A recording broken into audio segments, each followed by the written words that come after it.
Hi friends, welcome to Kiran reviews YouTube channel. ముందుగా ఈ వీడియోకి లైక్ చేయండి. తన ప్రాణానికి తెగించి సాక్ష్యాలతో సహా ఊర్వశిని అరెస్ట్ చేయించి సూర్యని విడిపించిన ఆనంది.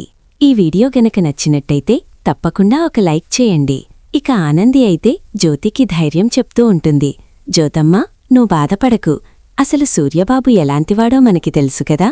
అంత మంచి వ్యక్తికి ఆ దేవుడు అన్యాయం చేయడు. సూర్యబాబుని మనం కాపాడుకోవచ్చు. నువ్వు బాధపడకు జ్యోతమ్మా అంటూ ఇక చెప్తూ ఉండంగానే ఇంతలో ఇక జ్యోతి అయితే ఎలా కొట్టి అసలు ఏం చేయాలో నాకర్థం కావడం లేదు. ఎన్నో కేసులు వాదించాను, కాని ఇప్పుడు ఈ కేసు విషయంలో నా భర్తని ఎలా కాపాడుకోవాలో నాకే తెలియడం లేదు. ఇప్పుడు నన్నేం చేయమంటావు అంటూ అడుగుతూ ఉంటుంది జ్యోతి అయితే. జ్యోతమ్మా, నీకు నేనున్నాను జ్యోతమ్మా, నువ్వు బాధపడడానికి వీలులేదు. అంతా నేను చూసుకుంటాను. సూర్యబాబుని ఎలా బయటికి తీసుకురావాలో ఏం చెయ్యాలో అంతా నేను చూసుకుంటాను జ్యోతమ్మా. నువ్వు కంగారు పడవలసిన అవసరం లేదు. నామీద నమ్మకంతో నువ్వు ధైర్యంగా ఉండు. సూర్యబాబులాంటి మంచి వ్యక్తికి ఏదైనా జరిగితే నేనెందుకు ఊరుకుంటాను? అయినా నాకు శివయ్య తోడున్నాడు. నా శివయ్య మంచివాళ్లనెప్పుడూ శిక్షించడు. అంతా నేను చూసుకుంటాను అంటూ ఆనంది అయితే జ్యోతికి ధైర్యమైతే చెప్తూ ఉంటుంది. ఇంతలో తాయారైతే అడుగుతూ ఉంటుంది. ఏంటి 2 లక్షలొస్తాయన్నావు కదా, అలా తలమీద చేతులేసుకు కూర్చున్నావేంటి అని అడుగుతూ ఉండంగా, ఏం చేయమంటావురా, లక్షలు రావడం కాదు, ఇప్పుడేకంగా నన్నే 70 లక్షలు కట్టమని కూర్చున్నారు. ఏం చేయాలో అర్థం కావడం లేదు. ఏదైనా ఇలాంటి పనిచేసేటప్పుడు ఆ సరుకు బాధ్యత మనదే అని ముందే చెప్పారు. నేను నా మీద ఉన్న నమ్మకంతో ఆ సరుకు నేను చేర్చగలనన్నదేమాతో తీసుకున్నాను. తీరా దారిలో పోలీసులు ఆ సరుకుని పట్టుకున్నారు. ఆ దేవుడి దయవల్ల నేను వాళ్ల కంటపడలేదు, కాని సరుకు మాత్రం వాళ్ల కంటపడింది. ఏం చేయాలో అర్థం కావడం లేదు. ఇప్పుడు వాళ్ళు 70 లక్షలు అడిగితే నేనెక్కడ తేవాలో తెలియడం లేదు అంటూ ఇక ఊర్వశి అయితే కంగారు పడుతూ ఉంటుంది. ఏంటి 70 లక్షలా? ఉన్న 3-4 లక్షల అప్పువే తీర్చలేక అందరిచేతా మాటలు పడుతూ మీ నాన్న అందరిచేతా దెబ్బలు తినేస్తున్నాడు. ఇప్పుడు ఏకంగా 70 లక్షలు అంటే ఎక్కడ తెమ్మంటావే? ఏదైనా బ్యాంకుకి కన్నం వేస్తే తప్ప ఇక నువ్వు చేసిన పనికి అప్పులు తీరవు అంటూ తాయారు అంటూ ఉండంగా, ఇక ఆపే మన లైఫ్ సెట్లయిపోతుంది. 2 లక్షలు వస్తాయని నేననుకున్నాను, కాని ఇలా రివర్స్ అయిపోతుందని నాకేం తెలుసు అంటూ ఉండంగానే ఇంతలో అప్పుడే దానికి మార్గం నేను చెప్తాను అంటూ పెళ్లి అతనైతే వస్తాడు. అమ్మా ఊర్వశి, నేను చెప్పినట్టు నువ్వు గనక ఈ సంబంధం చేసుకుంటే 70 లక్షలేంటి, 1 కోటి రూపాయలు అప్పున్నా చిటుకులో తీర్చేయగలవు. వీళ్లకి అంత వస్తుంది అంటూ అనంగానే, అవునా, అంత వస్తుందా? ఎందుకు మరి వాళ్ళు నన్ను పెళ్లి చేసుకుంటారు? ఆస్తున్నప్పుడు వాళ్లకి తగిన సంబంధమే వస్తుంది కదా, ఏమీ లేని నన్నే ఏం చేసుకుంటారు అంటూ ఊర్వశి అయితే అడుగుతూ ఉంటుంది. అదంతా నేను చూసుకుంటానమ్మా, ముందు నువ్వు పెళ్లికి ఒప్పుకో.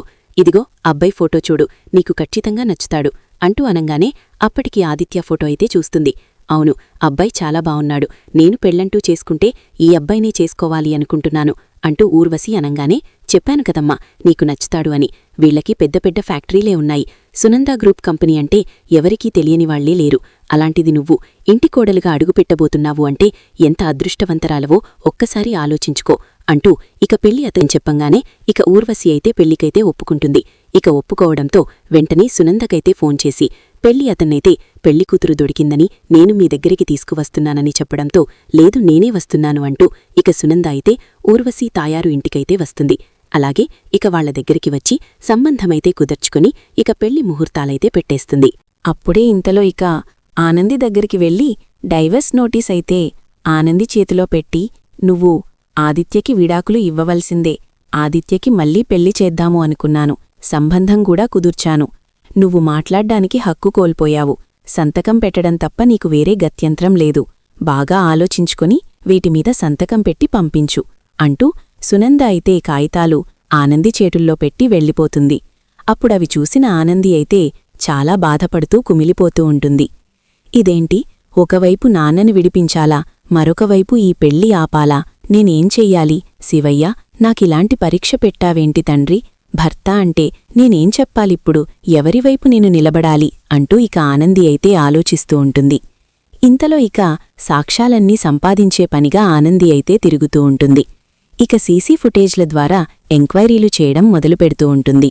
అనుకోకుండా ఆనందీకి ఒక సాక్ష్యమైతే దొరుకుతుంది. అదే ఎదురుంగా ఉన్న కొట్టులో సీసీ ఫుటేజ్. ఆ ఏరియాలో ఎక్కడా సీసీ ఫుటేజే లేదని మురిసిపోతున్న ఊర్వశికైతే ఆ కొట్లో సీసీ ఫుటేజున్న విషయమైతే గమనించదు. అప్పుడే ఆనంది అయితే ఎదురుంగా ఉన్న కొట్టుకైతే వెళ్తుంది. ఇక అక్కడున్న సీసీ ఫుటేజ్నైతే చూసి లోపల సీసీ ఫుటేజ్ చెక్ చేయడానికి పర్మిషన్ అయితే తీసుకుని సీసీ ఫుటేజ్నైతే చెక్ చేస్తుంది. అనుకున్న విధంగానే ఊర్వశి అయితే దొరుకుతుంది. ఇంతలో ఇక సునంద అయితే ఆదిత్యకి అలాగే ఊర్వశికి పెళ్లి ముహూర్తాలైతే పెట్టించి ఇద్దర్నీ కూడా బట్టల షాపింగ్కైతే తీసుకుని వెళ్తుంది. అప్పుడే ఇక సునంద దగ్గర ఉన్న ఊర్వశిని చూసి, ఆ రోజు నేను సీసీ ఫుటేజ్లో చూసింది ఈ అమ్మాయినే కదా, ఖచ్చితంగా ఈ అమ్మాయి ఇదంతా చేసింది అంటే అక్కడ సూర్యబాబుని ఇరికించడమే కాకుండా ఇక్కడ నా భర్తతో కలిసి పెళ్లికి కూడా రెడీ అయిపోయినట్టుంది.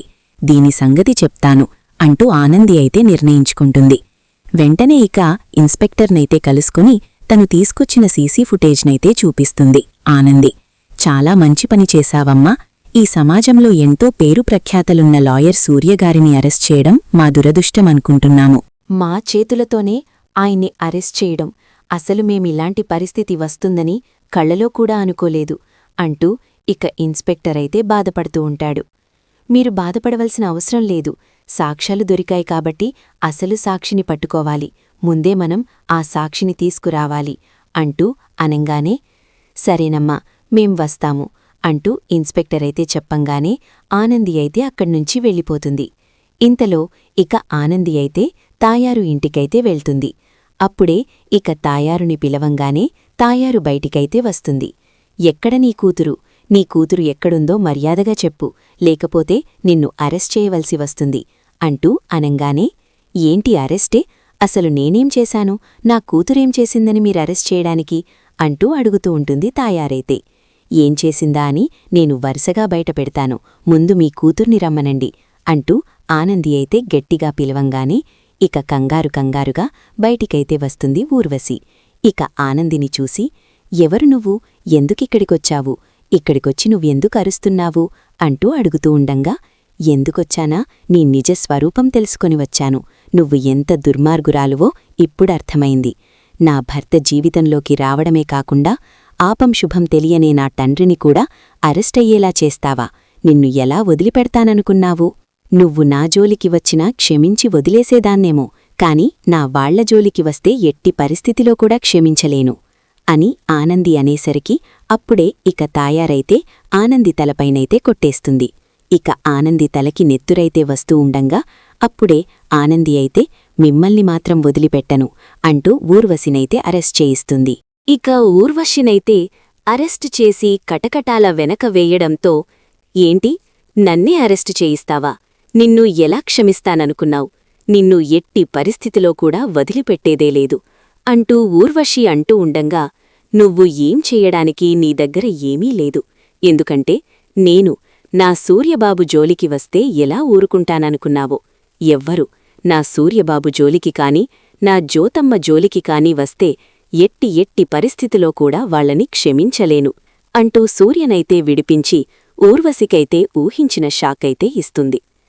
ఇక ఊర్వశి అరెస్ట్ అవడంతో సునంద ఈ విషయం తెలుసుకుని ఒక్కసారిగా కుప్పకూలిపోతుంది. ఈ విషయం ఇప్పుడు కాకుండా పెళ్లైన తర్వాత బయటపడి ఉంటే నా కొడుకు జీవితం ఏమైపోయేది అంటూ సునంద అయితే కుప్పకూలిపోతుంది. ఈ వీడియో కనుక నచ్చితే తప్పకుండా ఒక్క లైక్ చేయండి.